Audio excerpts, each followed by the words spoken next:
Shakil digital media, হৃদয়ে মানিকগঞ্জ, চেতনায় Bangladesh. Like দিন, সাবস্ক্রাইব করুন এবং জানিয়ে দিন আপনার মূল্যবান মতামত।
কেমন আছেন সবাই? সাউন্ড পাচ্ছি না তো। কেমন আছেন সবাই? Thank you. করেছিল সেই মণি পাখিনি পেটে ধারণ করতে পারলো না। পাখিরাজের যেখান থেকে খেয়েছিল মণি, পাখিনি সেই জায়গায় রেখে দিল। শিবের মণি পদ্মার ডাঁটা দিয়ে ধীরে ধীরে পাতালপুরীতে এক জীবন্ত গাছের গোড়ায় বিশাল আকারে এক ডিম্ব তৈরি হলো। সেই পাতালপুরীতে ছিল বাসুকি রানী, তার দাসীপাদিগণকে নিয়ে বিলে গিয়েছিল হাওয়া খেতে। এত বড় পাখির ডিম দেখে রানী ডিম তুলে নিল হাতে, অতি যত্ন করে রেখে দিল প্রাসাদে।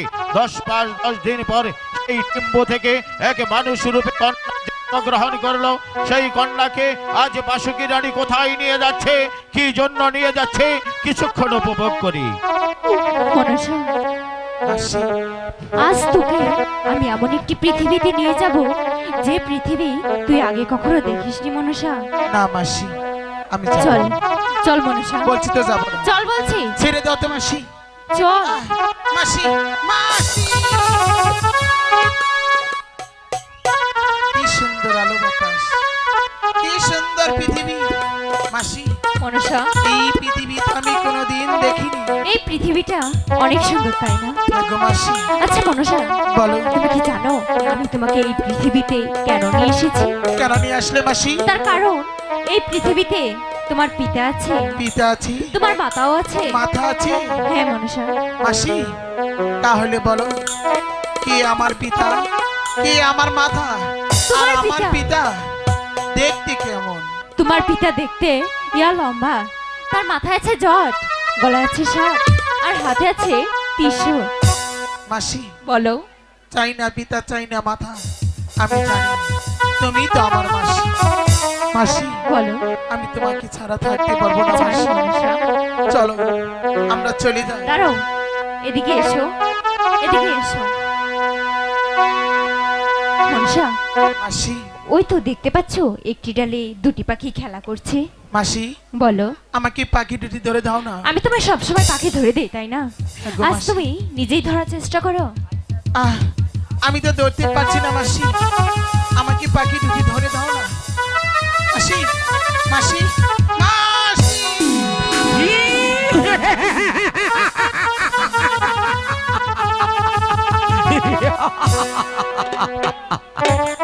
অনেক দিন হয় আমি কৈলাসনগর গমন করি না, তাই তো আজ মনে পড়েছে সেই কৈলাসের কথা। অনেক দিনকার স্থাপিত প্রাণ আমি শীতল করব সেই কৈলাস।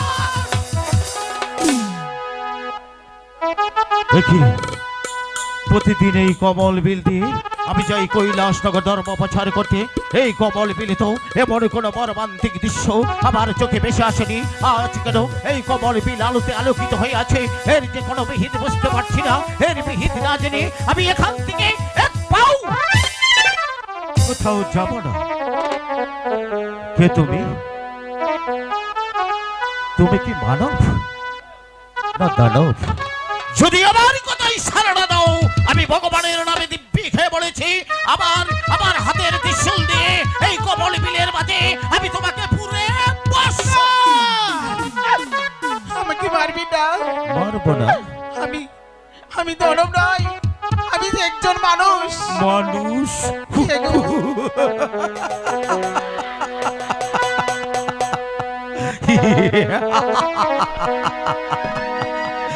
ওগো মানুষ, তোমার রূপ ফুলানো ফুটান্ত গোলাপ যেমন তকবক করে উঠেছে এই কমল বিলের মাঝে, তোমার এই রূপ সুধা নিয়ে বসে আছো একা একা কার অপেক্ষাতে?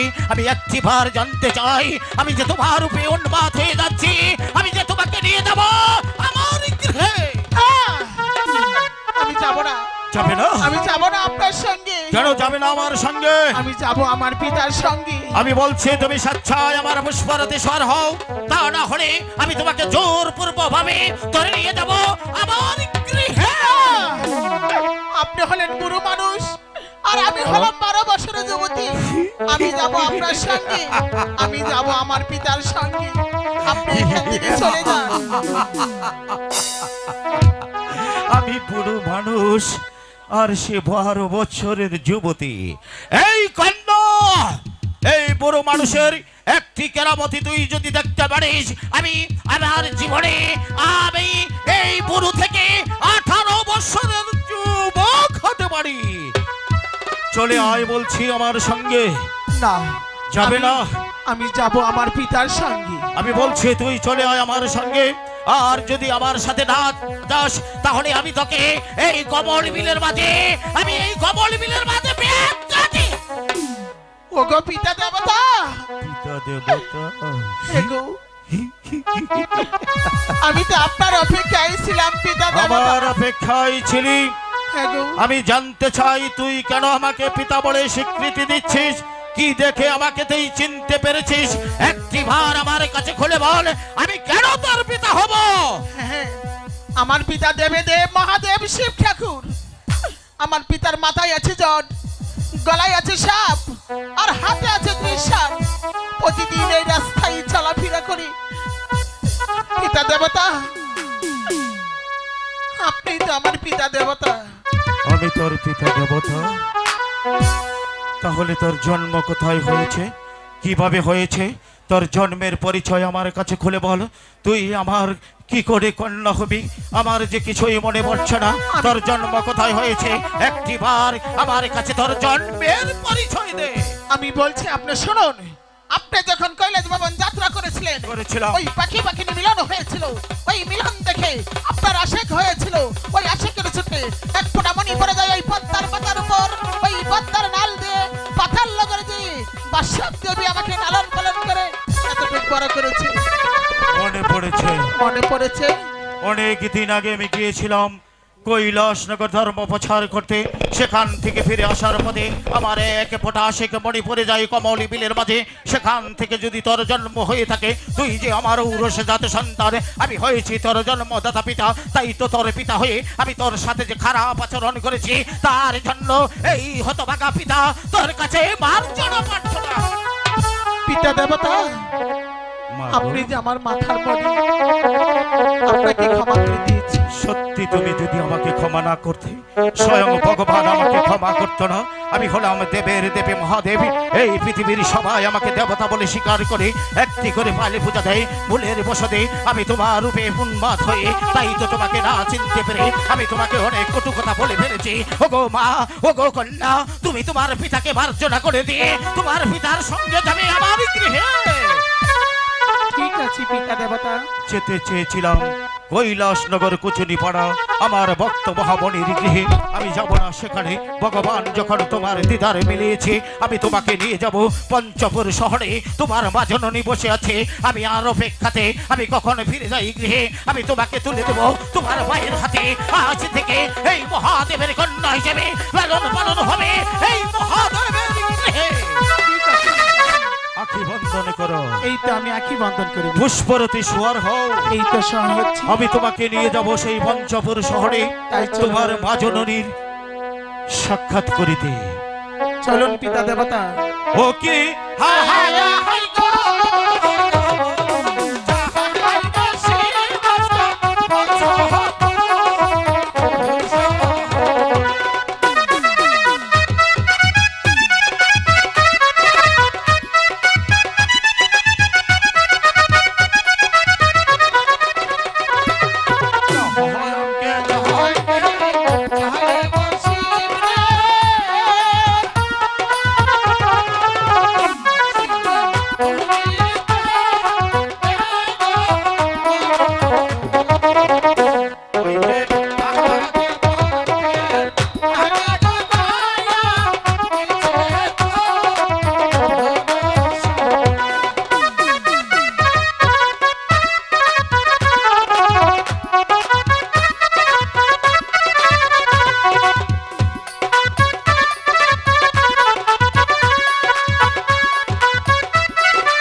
ঠাকুর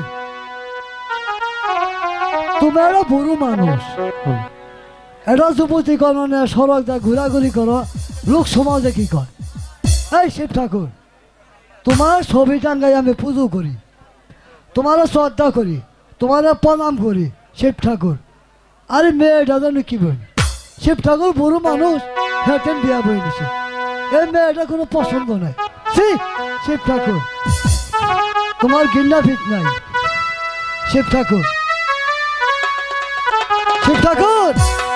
তোমার জাত কুল কিছুই নাই শিব ঠাকুর তোমার ছবি টাঙ্গাই পুজো করতে পুজো তো অনুষ্ঠান তোমার একটা কলা শোষাও তোমার শিব ঠাকুর আমি গ্রামে গ্রামে কই দেবো যে শিব ঠাকুর বুড়ো মানুষ বিয়া করছে শিব ঠাকুর লজ্জা নাই ওটা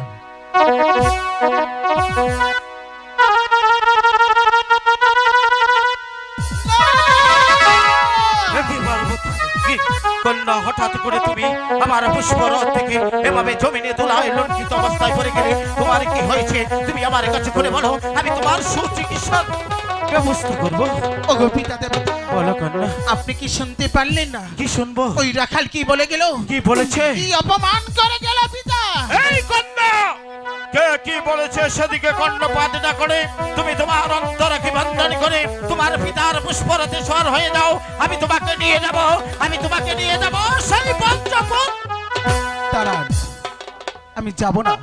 যাবে না? বলছি তো যাব না, যাব না, যাব না। কেন যাবে না? পিতার সাথে গৃহে যাবে, হঠাৎ করে যাবার পথে তোমার এমন কি বাঞ্ছা হয়ে উঠেছে, তোমার পিতার সাথে অভিমান করে তুমি বলছো যাবে না। আমি তোমাকে বলছি আমার সাথে চলে এসো, আমি তোমাকে নিয়ে যাব তোমার মায়ের কাছে। না ওগো পিতা দেবতা, বলো আমি যেতে পারি, কি করতে হবে? কিন্তু একটি কথা। বলো। বলুন আমার কথা আপনি রাখবেন। তুমি হলে আমার ঔরস জাতি সন্তান, আমি হয়েছি তোমার জন্মদাতা পিতা। পিতার সাথে গৃহে যাবে, হঠাৎ করে যাবার পথে তোমার পিতার কাছে এমন কি কথা বলবে, আমি ভগবানের নামে দিব্যি খেয়ে এই বড় পূর্ণিমায় তোমার সম্মুখে দাঁড়িয়ে কথা দিচ্ছি, তোমার পিতার কাছে এই মুহূর্তে যা চাবে আমি তোমাকে উজাড় করে তাই দেব। ওগো পিতা দেবতা, আমি বেশি কিছু চাব না। বলো কি চাবে? শুধু চাবো আপনার যে 33 কোটি কালো লাগ আছে সেগুলো আমার হাওলা করে দিতে।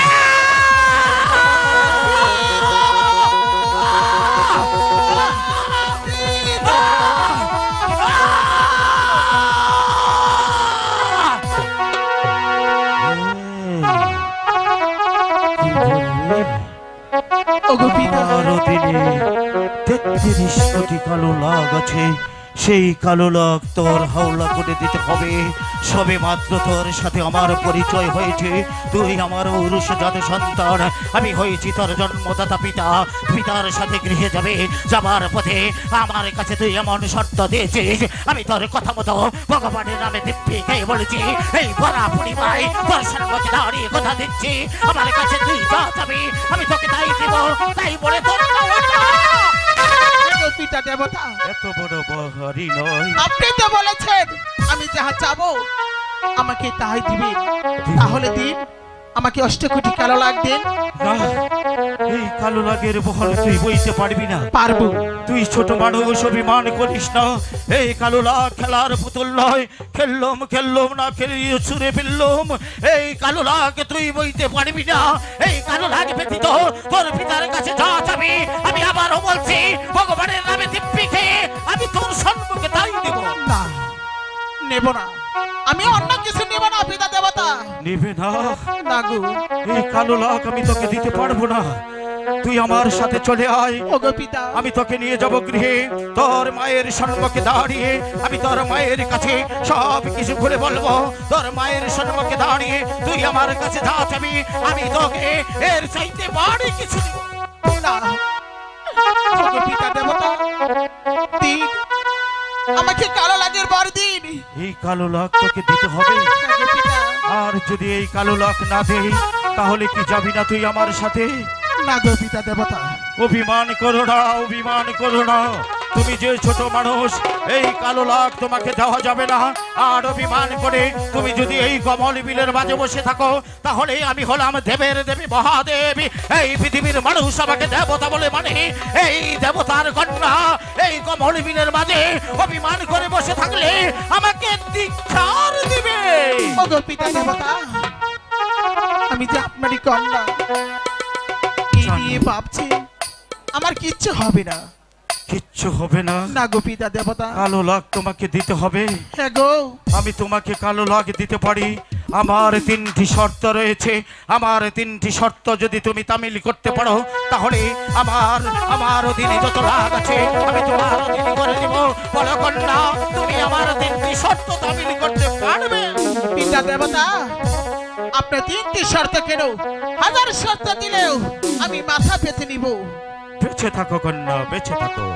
1000 শর্ত নয়, মাত্র 3টি শর্ত। তাহলে বলুন। আমার প্রথম শর্ত হলো এই কলির যুগে যার এক মায়ের এক সন্তান রয়েছে তাকে তুমি এই কালো লাখ দিয়ে কোনোদিন দংশন করতে পারবে না। আমি দংশন করব না। দ্বিতীয় শর্ত বলুন। যার নুন খাবে তার জীবন ভরে গুণ গাবে, তার সাথে কোনোদিন মুখ হারামি করা যাবে না। আমি করব না। 3 নম্বর শর্ত, বলুন। যাবার পূর্বে বলে যাব, তার আগে তুমি ওখানে বসে যাও। আমার অধীনে যত লাগ আছে এই মুহূর্তে দেখে আমি তোমার অধীন করে দিয়ে যাব।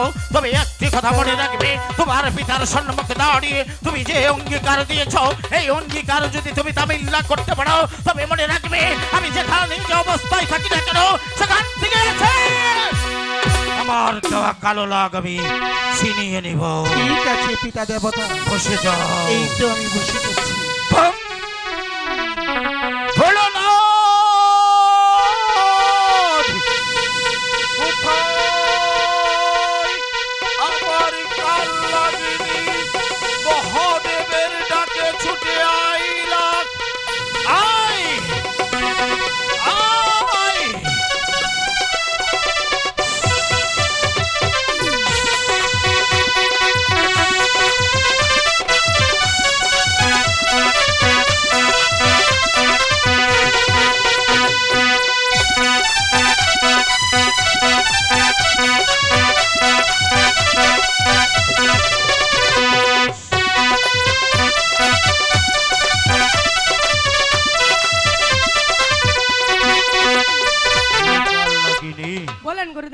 এতদিন ছিলি তুই আমার অধীনে, আজ থেকে আমার কন্যার অধীন হয়ে যাবে।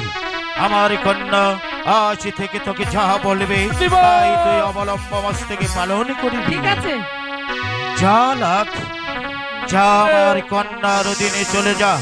দোল ফুল পদ্মার অঞ্চলে বান্দিলাম ফুল, এ ফুল যদি ছুটে যাস দোহাই লাগে 33 কোটি দেবতার মস্তক খাস। যা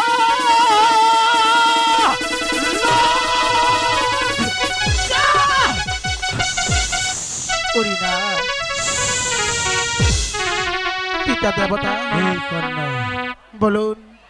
এই কালো লাগ ছিল আমার অধীনে, আজ থেকে তোর অধীন হয়ে গেল।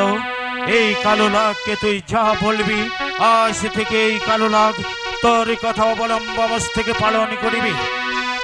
তবে ঠিক আছে পিতা দেবতা, একটি এবার কথা, আমাকে আশীর্বাদ করেন। বেঁচে থাকো কন্যা, বেঁচে থাকো। আমার দেওয়া কালো লাগ দিয়ে তুমি সারা জীবনই খেলাধুলা করবে আর আমার দেওয়া বাক্য তুমি পালন করিবে। তবে 3 নম্বর শর্ত আমি যাবার পূর্বে বলে যাব, তাই তুমি তোমার কান খুলে শুনে রেখো। চাম্পাইপুর নগরে এসে চাঁদ সদাগর সে যে আমার অতি প্রিয় ভক্ত। যাবে তুমি সেখানে একটি মাত্র পুষ্পাঞ্জলির জন্য। সেই চাঁদ সদাগর যদি তোমাকে একটি পুষ্প দেয় তবে মনে রাখবে এই পৃথিবীতে যত হিন্দু বৌদ্ধ খ্রিস্টান যত জাত আছে সবাই তোমাকে দেবী বলে স্বীকার করবে। আর যদি চাঁদ সদাগর তোমাকে পুষ্প না দেয় মনে রাখবে এই পৃথিবীর মানুষ তোমাকে ধিক্কার দিবে। ঠিক আছে পিতা দেবতা, আমি চলে যাচ্ছি স্বর্গধামে 12 বছরের জন্য। তবে যাবার বেলায় তোমাকে একটি কথা বলতে চাই। বলুন পিতা দেবতা। তোমার পালিত মা তোমার নাম কি রেখেছিল? ওগো পিতা দেবতা, বলো। মনসা। মনসা দেবী, আমি তোমার জন্মদাতা পিতা, তাই তো তোমার পিতা হয়ে এই পৃথিবীতে এমন একটি নাম খনন করে যাব যে নাম ইতিহাসের পাতায় স্বর্ণ অক্ষরে লেখা থাকবে, যে নাম গিজরা মন্দিরে থাকবে, যে নাম ধরে সবাই হিন্দু বৌদ্ধ খ্রিস্টান সবাই মিলে তোমাকে পুষ্পাঞ্জলি দিবে। তাই তো তোমার পিতার দেওয়া নাম এই জগৎ জুড়ে থাকবে। আজ থেকে তোমার নাম পদ্মা দেবী, পদ্মা দেবী।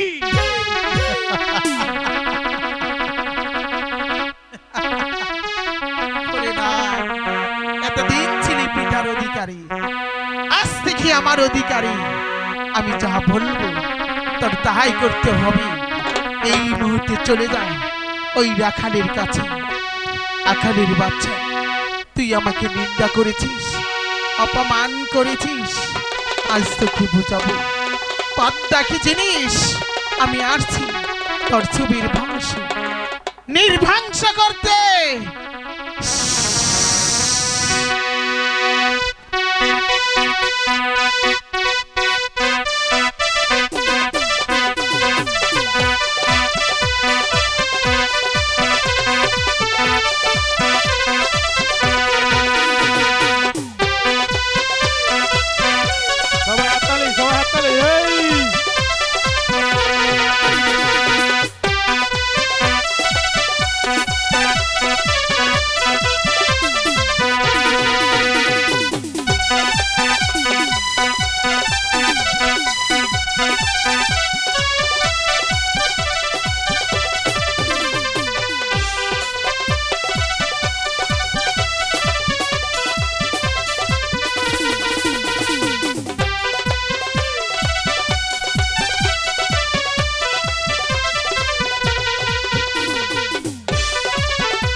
হায় ভগবান,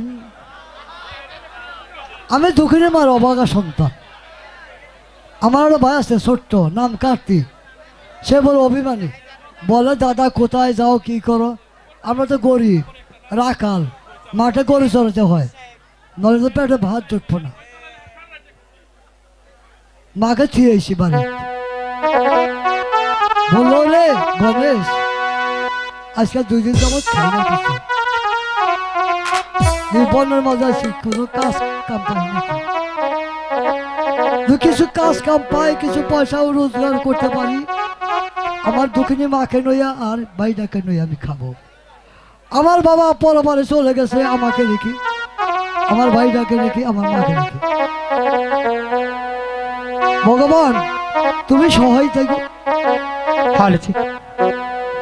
তুমি দুঃখিনীর উপরে একটু নজর করো ভগবান। দাদা গিয়েছে সেই খাবার জোগাড় করতে, এখনো দাদা আসলো না, আমি একটু দেখে আসি। কি দাদা, কার্তিক তুমি এত নিচে নেমে গেছো কেন? মা 2 দিন ধরে কিছু খায়নি। আমি তোমাকে বলেছি দাদা, আমি তো তোমার মতো কামাই করতে পারি না, তাই তোমার জন্য মা বসে থাকে খালি খাওয়ার আশায়। আর তুমি 2 দিন ধরে বাইরে থেকে বেরিয়ে এসেছো, এখনো এক মুষ্টি খাবার নিয়ে তুমি যাওনি। তুমি এতটুকু ভালোবাসো আমাদেরকে। কার্তিক ভাই রে, আমি কামার জন্য আসছি রে ভাই, তুই আমাকে ভুল বুঝতে পারস ভাই। কিছু কামাই করবো, তোকে নিয়ে মাকে নিয়ে খাবো, বাবা পরে চলে গেছে। তুই এটা কি কস, কি বলস তুই রে? আমাকে ভুল বুঝিস না দাদা। বল। আমি বুঝতে পারিনি, আমার ভুল হয়ে গেছে দাদা। এবার চলো আমরা 2 ভাই মিলে মার জন্য কিছু নিয়ে যাই। অবশ্যই কার্তিক, হ্যাঁ মাঠে এসেছি যখন কিছু কাজ করি। আজকে আমার শরীরটা ভালো না রে কার্তিক। বাবা বললো বলে গণেশ, তোকে আমি নাঠিটা দিলাম, এই নাঠিটা বড় যত্ন করে রাখিস, আজকে আমি তোর হাতে তুলে দেব। কার্তিক এই দাদা। লাঠি যা মাঠে গরু চড়াবি, আমি দেখবো কেমন করে তুই গরু চড়াস। আমি মাঠের কোনায় বসলাম। ঠিক আছে দাদা, তুমি বসো, আমি মাঠে মাঠে গরু চড়াচ্ছি দাদা।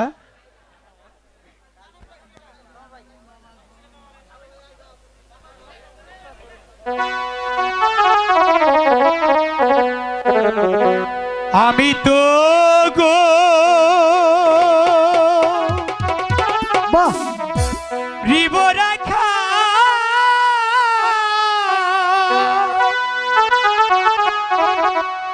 মাঠে মাঠে ঘুরি, বাঁশরি বাজাইয়া পালে গরু বাছুর রাখি রে, আমি তো গো রিব রাখাল রে।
পারবি।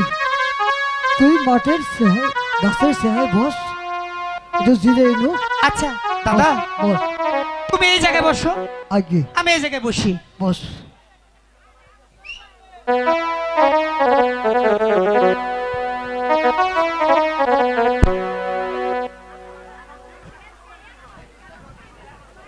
ওরে রাখালের বাচ্চা, আমি আসছি তোর ছবির ধ্বংস নির্ধ্বংস করতে। আয়না আগে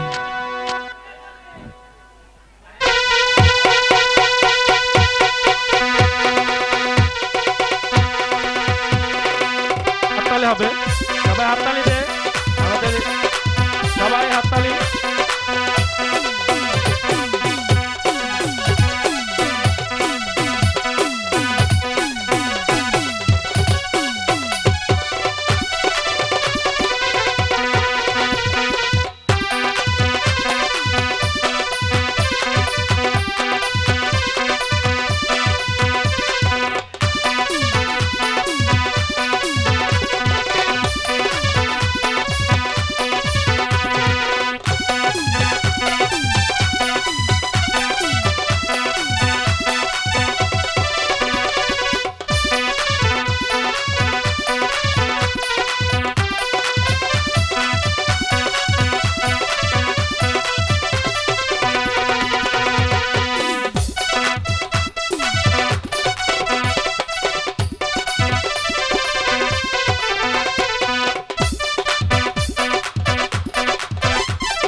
কার্তিক, তোর কি হয়েছে বল, আমাকে বল। কার্তিক বল। দাদা বল, আমি পারছি না দাদা। তোর কি হয়েছে বল। আমি বিষের যন্ত্রণা সহ্য করতে পারছি না দাদা। কার্তিক, কার্তিক দাদা বল, আমাকে বাঁচাও দাদা। কার্তিক আমি যে পারছি না দাদা, আমাকে কর। আমি পারছি না দাদা।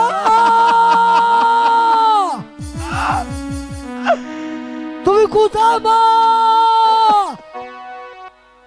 তুমি কোথায়?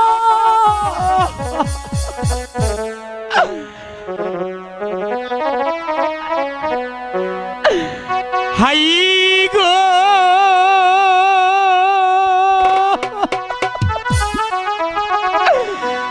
কোথায় রইলে পানে মাগো মাগো দেখো না ইয়া শিয়া। ও ও ও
কোথায় দাদা? আমি যে পারছি না দাদা। ওহ, ওহ, ওহ।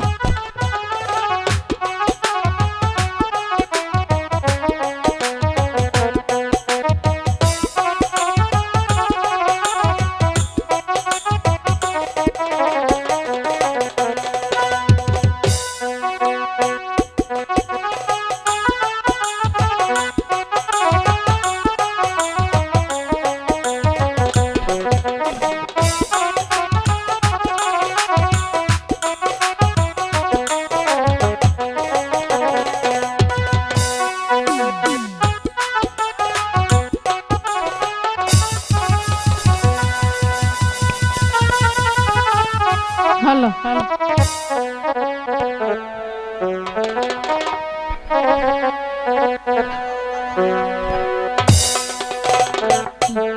আমার দুটি সন্তান কার্তিক আর গণেশ সেই যে সকালবেলা বাড়ি থেকে বেরিয়ে গেল, ছেলে দুটি যে এখনো আসলো না। জানি না ছেলে দুটি কোথায় গিয়েছে। সকালবেলা বলল, মা গো আমার খুব ক্ষুধা পেয়েছে, চারটে খেতে দাও। আমি বললাম, ওরে বাবা ঘরে তো এক মুঠো চাল নেই, তাহলে খেতে দিব তোকে কোত্থেকে? সেই যে ছেলে দুটি বেরিয়ে গেল আর এখন পর্যন্ত এলো না। ঠিক আছে আমি ডাকি, কার্তিক কার্তিক গণেশ কই? আমার ডাকে তো কেউ সাড়া দিচ্ছে না, তাহলে গেল কোথায়? গণেশ গণেশ কার্তিক কই? কেউ তো আমার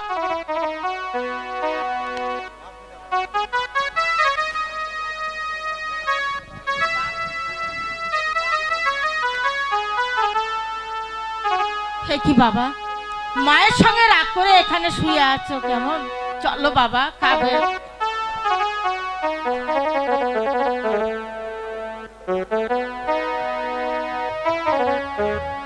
গণেশ ওঠো বাবা, এই তো তোমার জন্য খাবার নিয়ে এসেছি, খাবে। ওঠো, কথা বলো বাবা। দেখি আমার সন্তান তো কথা বলছে না, তাহলে আমার সন্তানের কি হলো? গণেশ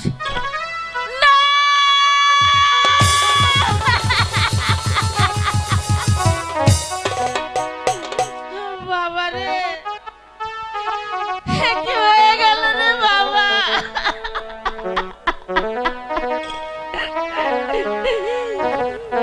গণেশ কথা বল বাবা। মাগো আর কথা কমবো না গো মা, ওকে তো সাপে দংশন করছে গো মা। সাপে দংশন করেছে? ঠিক আছে বাবা। মাগো বলো বাবা। তুমি বছর বছরে পদ্মা দেবীকে পূজা দাও, তুমি তাকে তুই স্মরণ করে দেখো না মা, কি বলে? ঠিক আছে আমি পদ্মা মাকেই সরা দিচ্ছি। কোথায় মা পদ্মা?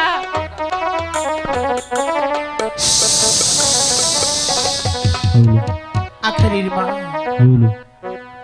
তুমি আমাকে কিসের জন্য স্মরণ করেছো রাখালির মা?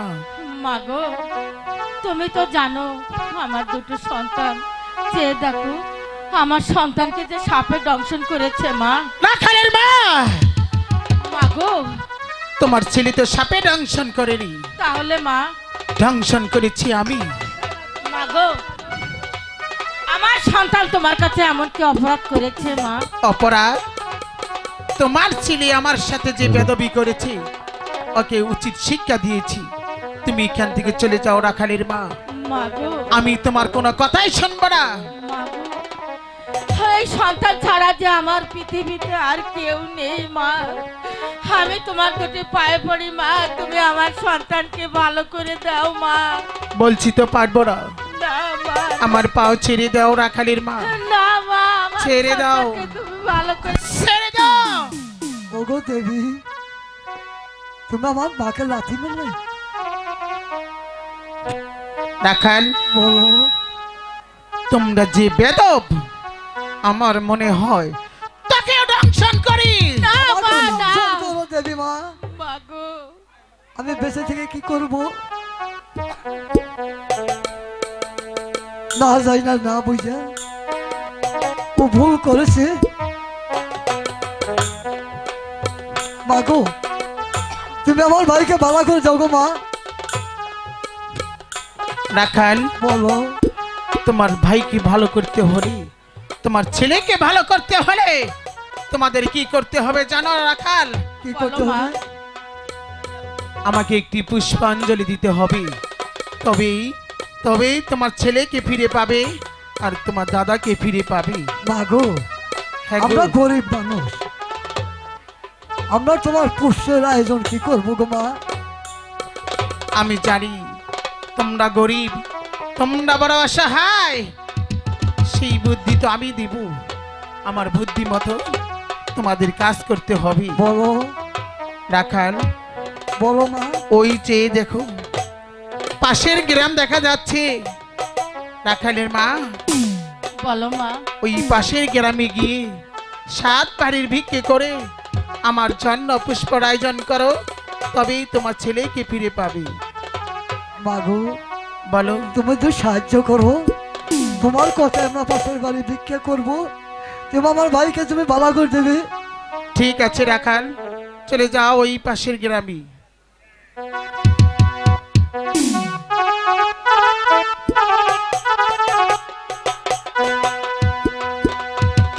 আইও ভিক্ষা দাও গো,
বলো রাখাল। আমি তোমার জন্য পুষ্পাঞ্জলি আয়োজন করছি, আমি নিয়ে এসে। ঠিক আছে, শোনো রাখাল। মাগো, আমি তো এই জায়গায় গ্রহণ করব না।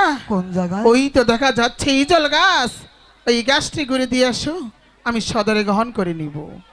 এই তো মা, তোমার হিজল গাছে আমি পুষ্পাঞ্জলি দিয়েছি। ঠিক আছে মাগো। আখালির মা, মাগো, এইবার তোমার ছেলের পাশে বসো। ঠিক আছে মা। আমি কালো নাগকে ডেকে তোমার ছেলেকে ভালো করে দিচ্ছি। কোথায় নাগ? চলে আয়।